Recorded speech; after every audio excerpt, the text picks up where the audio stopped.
We are a good time. A good time. We're even better time with when the camera's off. Espresso.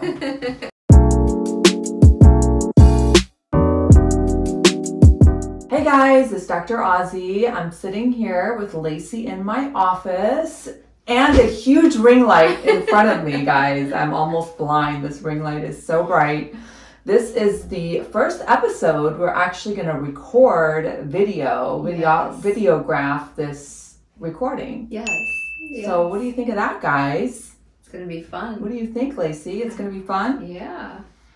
I don't know. Hopefully it's fun. Yeah, I'll roll into Hopefully we're not too bloopers. crazy with the bloopers. Well, last week we talked about trends to expect in 2021. So if you haven't listened already, go listen to that episode. Because today we're talking about trends that need to be left in 2020. Yes, there are some trends that really just belong in 2020 with all the other bad stuff that we are all hoping to leave behind. Yes, please. So the first trend to leave in 2020 that's so important is trying these questionable Tik Tok skincare trends at home without your dermatologist's approval. What's up with that? Just say no. And TikTok is like crazy. It's like one thing happens and it just goes viral. Next thing you know, like you say one thing about hydrocolloid bandages, next thing you know, you can't even buy them anywhere. They're completely sold out. It's insane. People are taking hydrocolloid patches and using them for all kinds of things. I mean, next thing you know, they've got like 6 hydrocolloid patches on their face because somebody said hydrocolloid is good for acne. Guys, it's really, take it easy with these viral videos. I mean, seriously. They're just hydrocolloid patches. They're not medical therapy for acne. But that's not really a damaging one. No, it's kind of funny because, you know, it just got taken to the next level with these pads. But there are some really sort of questionable and very scary DIYs. Very scary. Oh my goodness. And the things that people are putting on their face is just outrageous. I know. Things that I wouldn't even think of doing myself. I mean, even back before, you know, I knew anything about the skin. So, like, one of the things I've been seeing, Lacey, is people are crushing up aspirin. Yes, aspirin. What? And they're squeezing some lemon in the crushed aspirin. And then they're sort of making a paste and putting it on their skin because they're like, I'm going to tell you how to do a salon quality face chemical peel. No. I'm like, what is going on here? And then they step out in the sun for a little bit. Yeah, I don't know the theory behind aspirin face chemical peels. So aspirin actually is made up of salicylic acid, which is used in a lot of chemical peels. And what they're doing is crushing up the aspirin, dissolving it, hoping to get a medical grade salicylic acid peel out of this. Now, they're not doing 3 or 4 uncoated aspirins. They're doing like 12 to 20 uncoated aspirin, crushing them up and making it into a salicylic peel. I mean, how strong of a peel would that be? Well, that's the thing. You have no idea what the concentration of this peel is. You have no idea how deep it's going to go. And, I mean, there's just so many uncontrollable variables right there. And they're also throwing in lemon in there, you know, making it even more acidic. And then they're trying to neutralize it with baking soda. I mean, do they not know that salicylic acid peels don't need to be neutralized?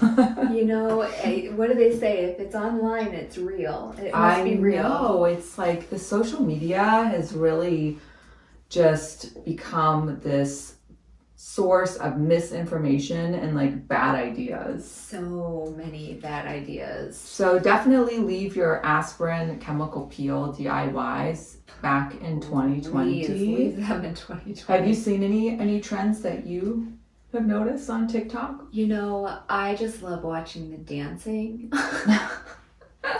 Oh, that's boring. So you haven't seen using erection cream for lip plumping? You know, I was going to say I did see that one. That one cracks me up. Okay, get this, ladies. So there was a guy who came on and said, I was watching a movie and this girl put on erection cream on her lips to make her lips bigger. And so I want to try it. So I do edit this video saying how this is really a bad idea. You should not be doing this. And TikTok blocked my video duetting this person and saying it's a dangerous act. Yet the original video of the guy actually putting the erection cream on his lips is still all up. over TikTok. So what is going on? So erection cream, it's most likely either lidocaine, Right. which we see in the office. You put strong lidocaine cream on the lips and you get an allergic reaction is what it is. Yeah. And so what's dangerous about it is that if you keep doing it, the allergic reaction becomes more and more severe, becomes a chemical sort of toxic reaction, and it could cause severe blistering, burning, so all those things. I just couldn't even imagine. Yeah, and then your lips are numb, and so you don't feel the chemical toxic reaction until the numbing wears off, and then you've got a huge blister, or you've got, this. And then imagine going into your dermatologist and explaining how that happened.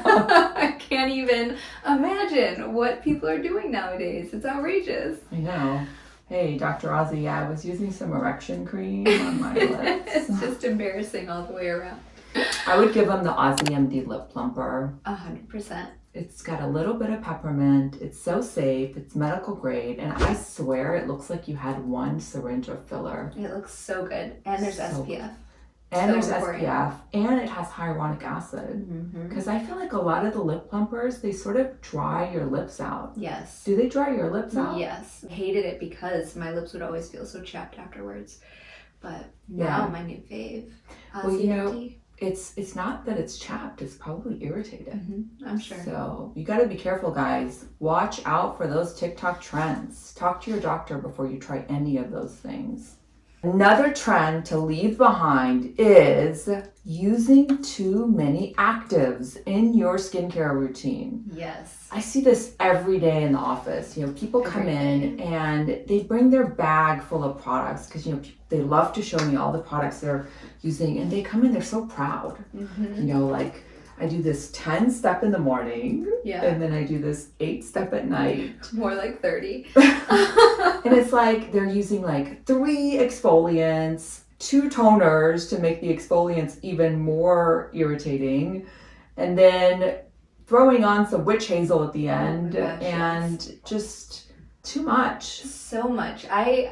I'm like a bare minimum kind of a girl, so even just coming in with a 10-step in the morning and a 10-step at night just is a lot. But when I see all of those active ingredients, I don't understand how their skin isn't flared right when their skin gets worse. And then they're so disappointed because now they've spent $500 on 30 products, and a lot of them are great acne products, they really are, but their acne's worse.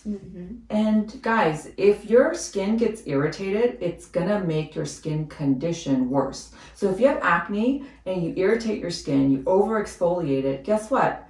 It's gonna bring out more acne. That's just how it reacts. Or if you have oily skin and you're over exfoliating, thinking, oh, I have so much oil, I need to just exfoliate more so there's less oil there. Wrong. Because what happens is your skin is going to rev up its oil production to compensate. It's a defense mechanism. So really, all you need is a gentle cleanser, a moisturizer, and make that moisturizer boring. Really, you don't really need anything super expensive, super fancy, and pick like a really good active product. Whether it's a retinol or it's a glycolic or a salicylic acid, whatever it might be, just choose one active and then give it 2 to 3 months. Allow your skin to adapt to that regimen, because if your actives are in your face wash, it really doesn't get a chance to really work because you're putting it on and you're washing it right off. So it's much better to have your actives in your actual product that you're going to leave on. And then after 2 to 3 months, you can add one product in at a time, but not like a gazillion products, because a lot of times, many of the exfoliants that are anti-aging or great for acne can make other ingredients less tolerable. Meaning, like, if you're also using this all organic natural brand, that cream is probably fine on its own. But throw a retinol in there, and now you're going to become sensitive to that botanical or extract or whatever it might be in that cream. You're looking at skincare routines. You should be looking at it sort of from a holistic standpoint. Right. You got to look at all the products in a skincare routine, not specific ones. Like, I'm going to go buy this brand because so and so is using it and she says it's amazing. Well, that brand has 30 different creams, and does your friend even have the same skin as you, right? Right, couldn't agree more. But it's overwhelming. We were talking about TikTok and how there's all these videos. And people think, like, because it's trending, they need to add it to their skincare regimen. And now that's why they're on a 20-step regimen morning and night with all these actives. That's right. Consult with your doctor. That's right. See a professional, see a dermatologist, figure out what type of skin you have and what the right actives are for your specific type of skin. And if you're experiencing redness or irritation, take a break, stop all your actives. We brought something called Soothe HC into our line that's an anti-inflammatory. So if you're noticing a lot of redness, peeling, dryness, you can use the Soothe every day for a few days to sort of let things calm down. It's a medicated anti-inflammatory. So inflammation is just the worst thing for the skin. It's so bad. I mean, we know inflammation is bad for the body. That's why people go gluten-free and all these things, but it's really terrible for the skin too. Yes. And we were so excited to jump into the trends. Yeah. That we didn't even do our beauty and blemish. Oh, that's right. We skipped right over the beauty and blemish. I think we got excited about the TikTok viral things. The TikToks, the camera on us. Oh, yeah. And that bright light, it's still blinding me. Yes. Okay, so you go first. You seem so quiet today. Oh, well, I'm sorry. Well, you do have a newborn. I do have a newborn, and I didn't sleep great last night. But I would say my blemish would be not knowing we were filming today. So this is what you get. This beauty right here. But my beauty would be, we are taking a road trip this weekend. Oh my goodness. So I'm excited. Where are you going? The Redwoods. That'll be beautiful. Yeah. So it'd be nice. Little first family getaway. I can't wait to hear about it. Can't wait to see what that's going to be like with a newborn. When my daughter was 3 months, we decided we were going to take our very first family vacation. How was it? Well, I'll tell you when you get back. Oh, great. Let's just say it wasn't a vacation. You're going to stop calling them vacations. You're going to start calling them trips. Trips. Okay. Yeah, Well, now I have something to look forward to. There you go. How about you? What's your beauty and blemish? I always see the beauty in my blemishes. And I would say my blemish is that I got Invisalign. The beauty of it is, the reason I got it is because, as we age, what happens is our mouth and our teeth sort of start to, I say this caving in. I mean, my husband makes fun of me. He's like, your mouth is not caving in. But we do lose bone, we lose soft tissue, we lose a lot of structure. Yes. So I feel like, in your 30s and your 40s, you sort of need another little adjustment to sort of keep your teeth supporting the lip area, the chin, because I see these changes in people as they age, how the jawline changes, the angle of our jawline changes, it becomes wider, and that can affect your whole lower face structure. And, the other thing that happens is we lose lip support. So, you can add a bunch of filler into somebody's mouth, but if they don't have the support there, it's not going to look good. And so I've noticed some changes, and so I'm in this Invisalign, which has been just really difficult to try to do speaking, and now I've got the rubber bands, and they're like boing, they sort of go off, next thing you know, my desk's got like at least a few rubber bands thrown around. That's really gross. That's probably way too much information, but I'm such a compliant patient. Oh, like the guy, yeah. Totally. The guy's like, you gotta wear the rubber bands. And so I'll wake up like at 3 a.m. and one of the rubber bands like flings off. I'm like, oh, I gotta get up and put the rubber band back on. So at 3 a.m. I'm like in the bathroom trying to put this stupid rubber band back on. What are you doing at 3 a.m. for a rubber band to ping off? I think I yawned. Follow us on Instagram at Skin by Dr. Ozzy and La Jolla Med Spa. And don't forget to rate, review, and subscribe. So our first question is from a TikToker, and she says, hey, I love your TikTok videos. I was just wondering whether you know any good drugstore skincare products that are good for uneven skin tone around the mouth area and that help brighten the skin. Also for dark circles. Oh, wow. Over the counter. Well, this is a great question because a lot of people do have sort of a little bit of darkening around the mouth area, and some of that is just normal sort of aging and ethnic. You know, darker skin tones, that's one of the areas that you see sort of darken with age, and there's nothing wrong with that. And I never understood why people are just so keen on lightening that area. But other reasons would be if you get irritation around the mouth. So if you're using like Retin-A or exfoliants that sort of dry your skin, the area around the mouth is sort of the first area to go dry or become irritated from skincare products. So you have to make sure that that's not the reason for your uneven skin tone, because a lot of times people over exfoliate, they cause skin reactions, and that leads to uneven skin tone, particularly around the mouth, because that's the area that tends to get irritated. So one of the tricks you can do is sort of put some cream around that area before you use your retinol or before you use your bleach cream or whatever it is, you know, you're using. And maybe you're using too many actives like we were talking about. That's what I was thinking. So you have to figure out what the root cause of that uneven skin tone is. If it's not from a reaction, it's not from irritation, you're not licking your lips, because that's the other thing that, you know, we see uneven skin tone from is from people that lick their lips.